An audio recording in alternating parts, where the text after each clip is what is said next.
انجیر انجیر جسے جنت کا پھل کہا جاتا ہے، قرآن مجید میں اللہ تعالیٰ نے انجیر کی قسم یاد فرمائی ہے کہ قسم ہے انجیر کی اور زیتون کی اور طور سینہ کی۔ یہ سورہ 3 کی وہ آئے مبارکہ ہیں جس میں اللہ رب کریم نے فرمایا کہ والتین والزیتون وطور سینین۔ یہ کمزور اور دبلے لوگوں کے لیے بے شمار نعمت ہے۔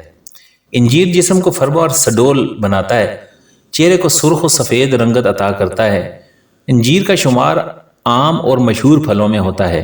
ماہرین کے مطابق پھگوڑی انجیر کو بنگالی میں آنجیر، عربی میں تین اور انگلش میں فگ، یمنی میں بلس، ہندی اور گجراتی میں انجیر اور پنجابی میں ہنجیر کہتے ہیں۔ اس کا نباتاتی نام فیک کیریکا ہے۔ عام پھلوں میں یہ سب سے نازک پھل ہے اور پکنے کے بعد خود بخود ہی گر جاتا ہے اور دوسرے دن تک محفوظ کرنا بھی ممکن نہیں ہوتا۔ اگر اسے فریج میں رکھنے کی کوشش کی جائے تو یہ شام تک پھٹ جاتا ہے۔ اس کے استعمال کی بہترین صورت اسے خشک کرنا ہے۔ اسے خشک کرنے کے دوران جراثیم سے پاک کرنے کے لیے گندک کی دھونی دی جاتی ہے اور آخر میں نمک کے پانی میں ڈبوتے ہیں تاکہ سوکھنے کے بعد نرم و ملائم انجیر کھانے میں خوش ذائقہ ہو۔ اس لیے ہر عمر کے لوگوں میں اسے پسند کیا جاتا ہے۔ انجیر پاکستان میں بھی بکثرت دستیاب ہے۔ یہ بنیادی طور پر مشرق وسطیٰ اور ایشیائے کوچک کا پھل ہے۔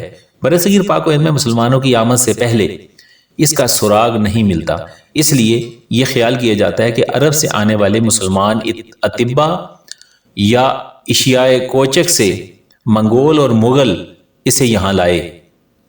انجیر کے اندر پروٹین، معدنی اجزاء، شکر، کیلشیم، فاسفورس پائے جاتے ہیں۔ دونوں انجیر یعنی خشک اور تر میں وٹامن اے اور سی کافی مقدار میں ہوتے ہیں۔ وٹامن بی اور ڈی قلیل مقدار میں ہوتے ہیں۔ ان اجزاء کے پیش نظر انجیر کو ایک مفید غذائی دوا کی حیثیت رکھتا ہے، اس لیے عام کمزوری اور بخار میں اس کا استعمال اچھے نتائج کا حامل ہوگا۔ انجیر کو بطور میوہ اور دوا بھی استعمال کیا جا سکتا ہے۔ یہ قابل ہضم ہے اور فضلات کو خارج کرتا ہے، مواد کو باہر نکال کر شدت حرارت میں کمی کرتا ہے، جگر اور تلی کے سدوں کو کھولتا ہے۔ انجیر کی بہترین قسم سفید ہے۔ یہ گردہ اور مثانے سے پتھری کو تحلیل کر کے نکال دیتا ہے، زہر کے مضر اثرات سے بچاتا ہے۔ انجیر کو مغز، بادام اور اخروٹ کے ساتھ ملا کر استعمال کریں تو یہ خطرناک زہروں سے محفوظ رکھتا ہے۔ اگر بخار کی حالت میں مریض کا منہ بار بار خشک ہو جاتا ہو تو اس کا گودا منہ میں رکھنے سے یہ تکلیف رفع ہو جاتی ہے۔ انجیر کو نہار منہ کھانا بہت فوائد کا حامل ہے۔ اس کے علاوہ اس کے بے شمار فوائد ہیں۔ انجیر کو دودھ میں پکا کر پھوڑوں پر باندھنے سے پھوڑے پھٹ جاتے ہیں۔ انجیر کو پانی میں بھگو کر دن میں 2 بار کھائیں، دائمی قبض دور ہو جاتی ہے۔ انجیر خشک رات بھر پانی میں بھگونے سے تازہ انجیر کی طرح پھول جائے گا۔ اسے کھانے سے گلا بیٹھ جانا یا بند ہو جانے کے امراض پیدا نہیں ہوتے۔ سردی کا ایام میں بچوں کو انجیر دی جائے تو ان کی نشو و نما میں اضافہ ہوتا ہے۔ انجیر زود ہضم ہے اور دانتوں کے لیے بہترین ہے۔ کم وزن والوں کو اور دماغی کام کرنے والوں کے لیے انجیر بہترین تحفہ ہے۔ انجیر کھانے سے آدمی مرض کولئی سے محفوظ رہتا ہے۔ کھانے کے بعد چند دانے انجیر کھانے سے غذائیت حاصل ہونے کے علاوہ قبض کا بھی خاتمہ ہو جاتا ہے۔ کھانسی، دمہ اور بلغم کے لیے بھی انجیر مفید ہے۔ انجیر کھانے سے منہ کی بدبو ختم ہو جاتی ہے۔ انجیر کا باقاعدہ استعمال سر کے بالوں کو دراز کرتا ہے۔ انجیر کو سرکے میں ڈال کر رکھ دیں۔ 1 ہفتہ بعد 2-3 انجیر کھانے کے بعد کھانے سے تلی کے ورم کو آرام آ جاتا ہے۔ انجیر کو دودھ کے ساتھ استعمال کرنے سے رنگت نکھر آتی ہے اور جسم فربا ہو جاتا ہے۔ تازہ انجیر توڑنے سے جو دودھ نکلتا ہے اس کے 2-4 قطرے برس پر ملنے سے داغ ختم ہو جاتے ہیں۔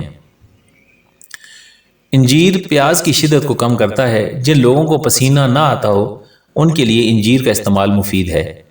انجیر خون کے سرخ ذرات میں اضافہ کرتا ہے اور زہریلے مادے ختم کر کے خون کو صاف کرتا ہے۔ جن لوگوں کی ضعف دماغ یعنی دماغ کی کمزوری کی شکایت ہو وہ اس طرح ناشتہ کریں کہ پہلے 3-4 انجیر کھائیں، پھر 7 دانے بادام، 1 اخروٹ کا مغز، 1 چھوٹی الائچی کے دانے پیس کر پانی میں چینی ملا کر پی لیں۔ کمر میں درد ہو تو انجیر کے 3-4 دانے روزانہ کھانے سے درد سے نجات مل جاتی ہے۔ بواسیر کی شکایت ہو تو انجیر کا استعمال نہایت مفید ہے، اس کے استعمال سے پرانی بواسیر کا بھی خاتمہ ہو جاتا ہے۔ میتھی کے بیج اور انجیر کو پانی میں پکا کر شہد میں ملا کر کھانے سے کھانسی کی شدت کم ہو جاتی ہے۔ یقیناً یہ آج کی معلومات آپ کے لیے انتہائی فائدہ مند ثابت ہوں گی۔ اللہ کریم سے دعا ہے کہ ہم سب کو اپنی نعمتوں سے مستفید ہونے کی توفیق عطا فرمائے۔ السلام علیکم ورحمۃ اللہ وبرکاتہ۔